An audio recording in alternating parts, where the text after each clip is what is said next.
नमस्कार छात्रों, मैं रेणु सिंह उत्कर्ष कनिष्ठ महाविद्यालय द्वारा आयोजित वर्चुअल अध्ययन में आप सभी का स्वागत करती हूँ। उम्मीद करती हूँ आप सभी अपने घर पे होंगे और सुरक्षित होंगे। कनुप्रिया का पहला भाग हमने पिछले लेक्चर में पढ़ा था, सेतु, जिसमें राधा स्वयं को सेतु के रूप में प्रस्तुत करती है। आज का भाग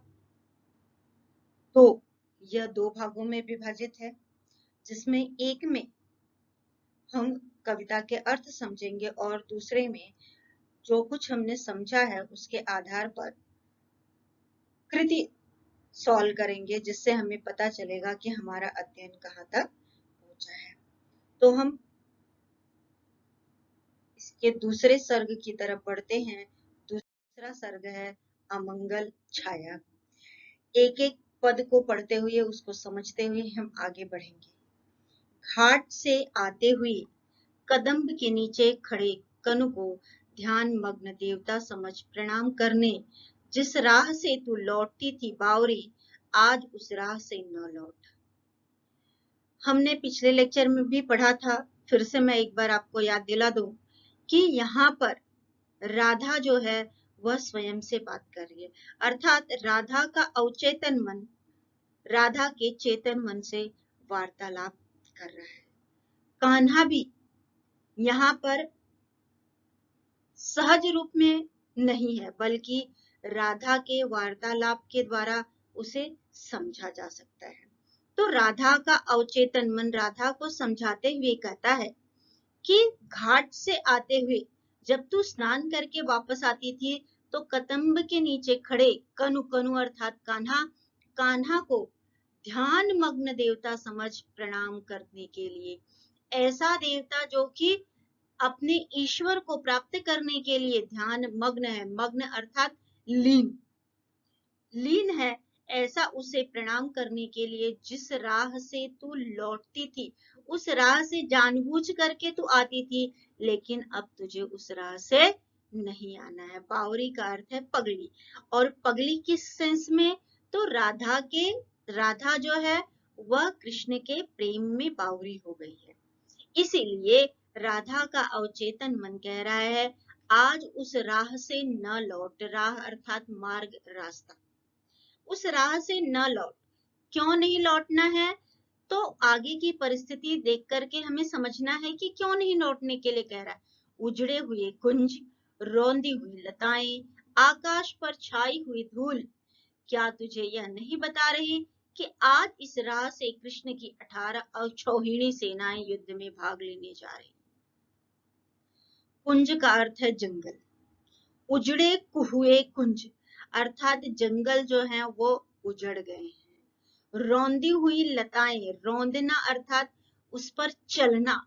जब बहुत से लोग किसी जगह से जाते हैं तो और लताएं जो हैं वो टूट करके गिर गई हैं और पूरी तरह से लोग उसको चल करके समतल कर दिए हैं, इसलिए रौंदी हुई लताएं।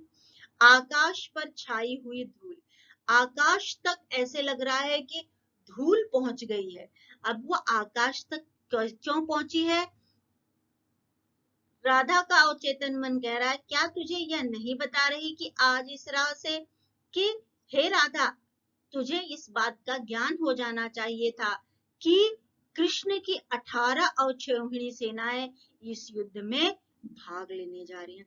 अभी ये अक्षौहिणी सेनाएं क्या हैं?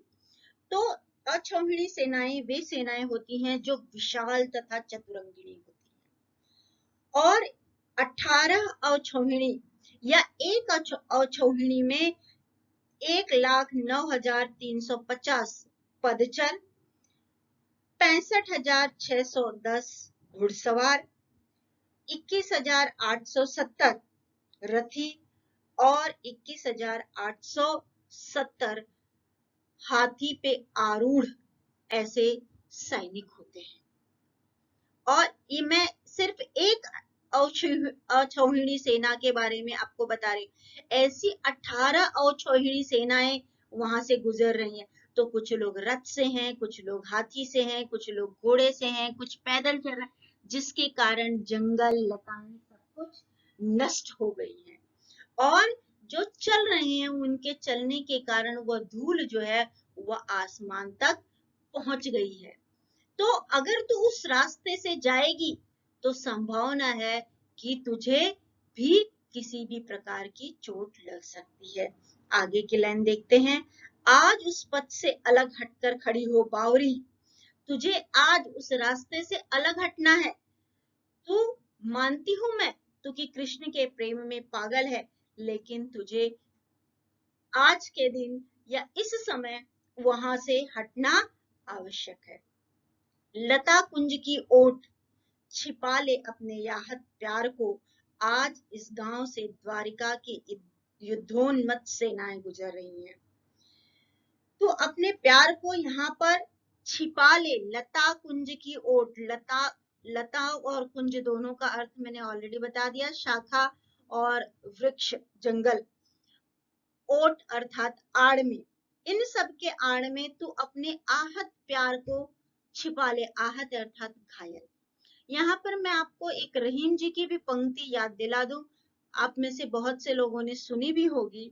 रहीमन निज मन की व्यथा, मन ही राखो गोई, सुनी अठिलई हैं लोग सब बाट न लई हैं।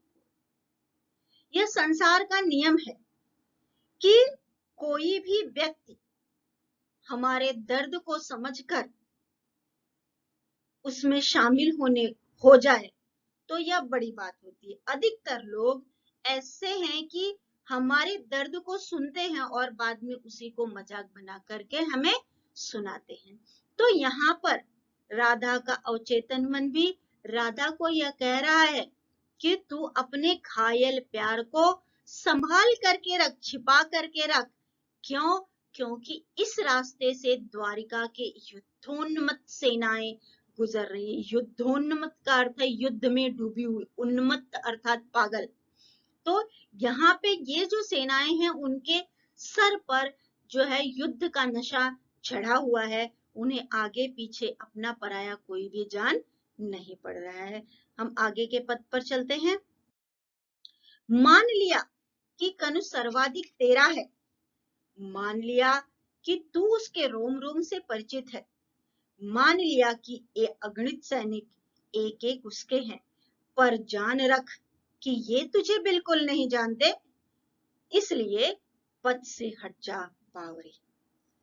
राधा का अवचेतन मन उसे समझाते हुए कहता है कि मैं इस बात से इनकार नहीं कर रहा हूं कि कनु, कान्हा तुम्हारा है। मैं इस बात को मानता हूं कि कान्हा पर सर्वाधिक, सबसे अधिक अधिकार जो है वो तुम्हारा है। इस बात को भी मानता हूं कि तू उसके रोम रोम से परिचित है, उसके हर हालात से, हर क्रियाकलाप से परिचित है। मान लिया कि ये अगणित सैनिक एक एक उसके हैं, और जब तू उससे परिचित है तो ये सैनिक उसके होने के कारण परिचित होनी चाहिए, परंतु इस समय परिस्थितियां अलग हैं। ये अगणित, अगणित अर्थात जिनकी गिनती करना हमारे लिए संभव नहीं है।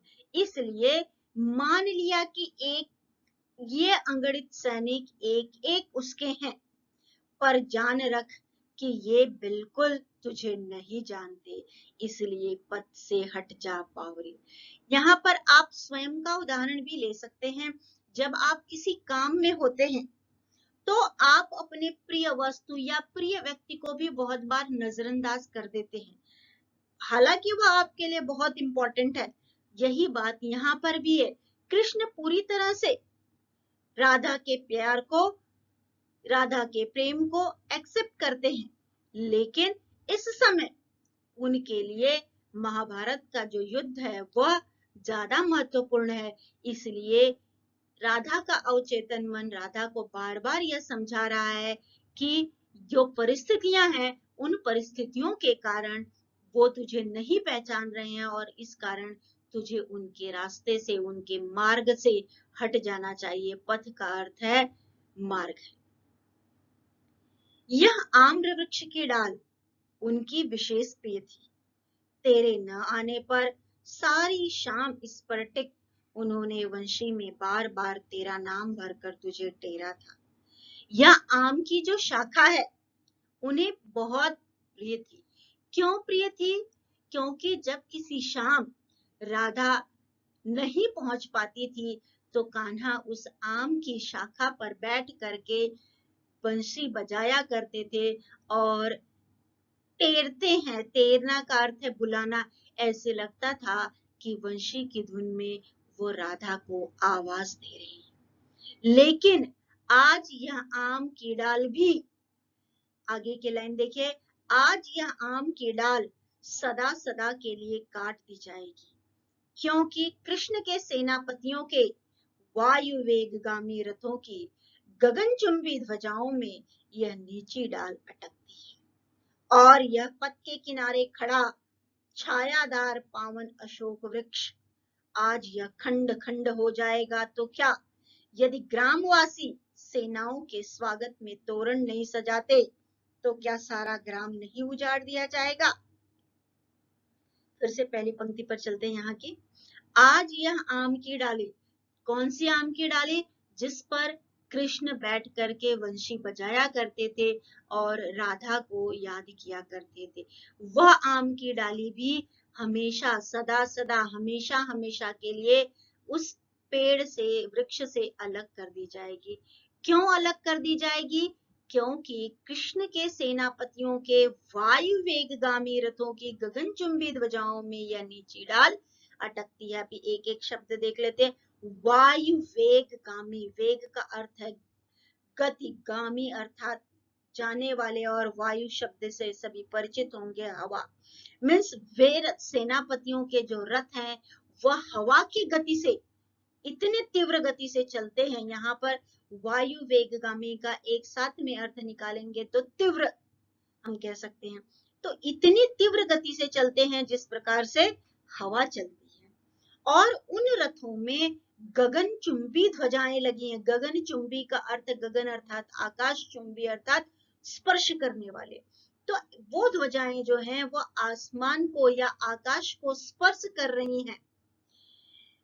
तो अगर गलती से यह नीची डाल अटकती है या गलती से कोई भी ध्वजा अगर इस आम की शाखा में फंस गई तो रथ की गति जो है वह मंद हो जाएगी, और वह मंद गति नहीं चलेगी, इसलिए इस शाखा को काट दिया जाएगा। सिर्फ आम के वृक्ष की शाखा ही नहीं, बल्कि और यह पथ के किनारे खड़ा छायादार पावन अशोक वृक्ष आज खंड खंड हो जाएगा। अशोक शब्द का ही अर्थ है जहां पर बैठ करके हमारे शोक का नाश होता है। लेकिन रास्ते को चौड़ा करने के लिए, आप सभी मुंबई में रहने वाले लोग हैं, आप सभी ने भी अनुभव किया होगा कि बहुत बार रास्ते को चौड़ा करने के लिए घर, मकान, दुकान, जो कुछ भी रास्ते में आता है उसे हटा दिया जाता है। तो यहाँ पर जो सेनाएं हैं उन्हें जाने के लिए मार्ग को प्रशस्त करना है, चौड़ा करना है, इसलिए इस अशोक वृक्ष को भी खंड खंड अर्थात टुकड़े टुकड़े करके रास्ते से हटा दिया जाएगा। यदि ग्रामवासी सेनाओं के स्वागत में तोरण नहीं सजाते तो क्या सारा ग्राम नहीं उजाड़ दिया जाएगा? इतना ही नहीं, मनुष्य रूप में जो लोग हैं, ग्राम अर्थात गांव के जो लोग हैं, उन्हें भी मन से तैयारी करनी है कि वे युद्ध में किसी भी प्रकार का रोड़ा नहीं डालेंगे। वह मन से उनके साथ है, क्योंकि जो भी उसमें अपना योगदान नहीं देने का प्रयास करेगा उसे वहां से हटा दिया जाएगा। क्यों? क्योंकि सेनाएं जो हैं वह युद्धोन्मत्त है। इस समय उन्हें सिर्फ और सिर्फ युद्ध दिखाई दे रहा है, उसके अतिरिक्त उन्हें कुछ भी नहीं दिखाई दे रहा है। हम अगले पद की तरफ चलते हैं। दुख क्यों करती है पगली, क्या हुआ जो कनु के ये वर्तमान अपने तेरे उन तन्मय की क्षणों की कथा से अनभिज्ञ है। उदास क्यों होती है ना समझ कि इस भीड़ भाड़ में तू और तेरा प्यार नितांत अपरिचित छूट गए। फिर से अवचेतन मन कहता है, दुख क्यों करती है पगली, हे पगली, हे बावरी, तू दुख क्यों करती है, तुझे दुख करने की कोई आवश्यकता नहीं है।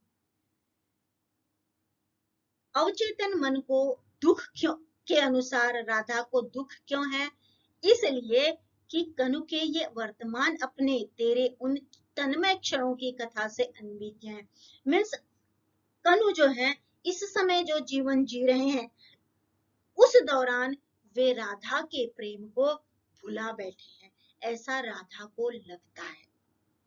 तो अवचेतन मन समझा रहा है, तन्मय अर्थात पूरी तरह से लीन क्षण सभी को पता है, जो बिताया हुआ समय है, अनभिज्ञ अनजान, कि जो तुझे अभी लगता है कि तेरे प्रेम रूपी या तेरे प्रेम को इस समय कृष्ण भुलाए बैठे हैं, ऐसी बात नहीं है।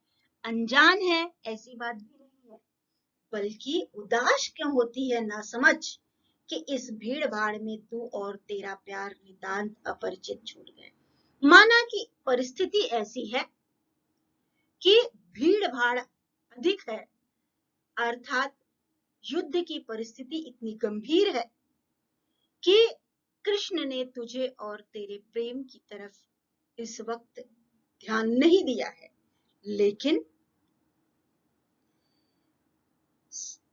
गर्व कर बावरी, कौन है जिसके महान प्रिय की 18 अक्षौहिणी सेनाएं हैं।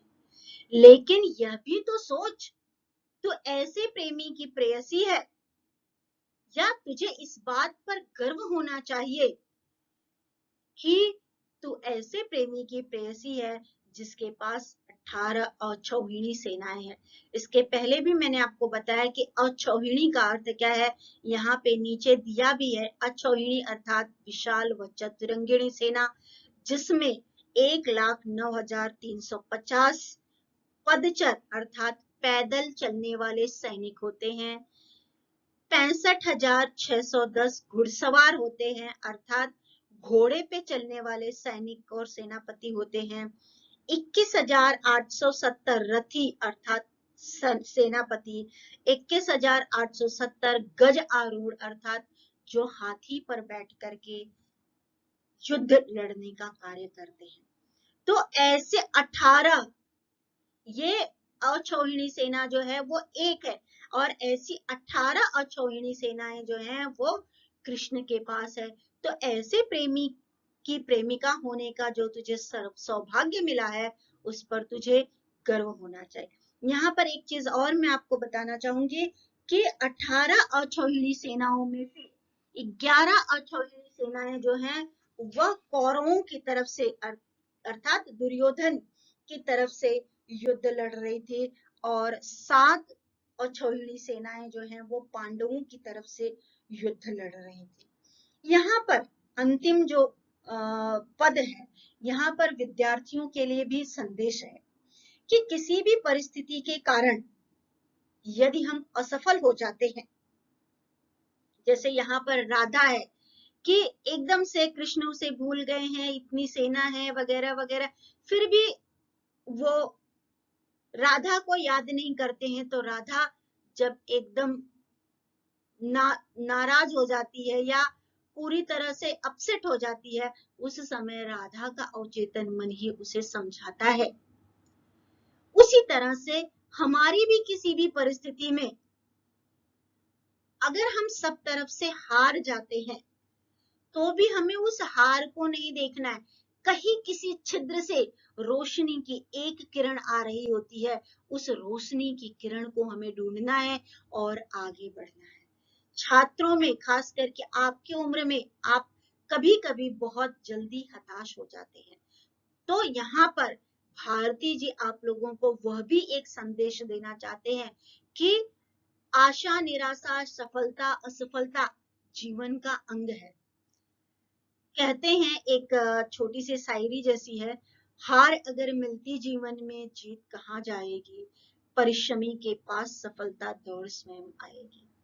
तो अगर किसी कारण से हम असफल भी हो गए, तो भी हमें नाराज नहीं होना चाहिए, अपसेट नहीं होना चाहिए, बल्कि मेहनत करके, परिश्रम करके जो कुछ हमारी कमी है उसे दूर करके आगे और अच्छी सफलता प्राप्त करने के लिए खुद को प्रेरित करना चाहिए। तो इस प्रकार से अमंगल छाया सर्ग जो है दूसरा कनुप्रिया का यहाँ पर समाप्त होता है। मैं उम्मीद करती हूँ कि आपको पूरी तरह से समझ में आया होगा। अगर कुछ नहीं आया होगा तो इस वीडियो को फिर से दोहरा करके सुनिए, जहां कहीं पे भी परेशानी होगी वो क्लियर हो जाएगी। इसके बाद के दूसरे भाग में हम सेतु और अमंगल छाया दोनों पर ही कृति पत्रिका सॉल्व करेंगे। धन्यवाद।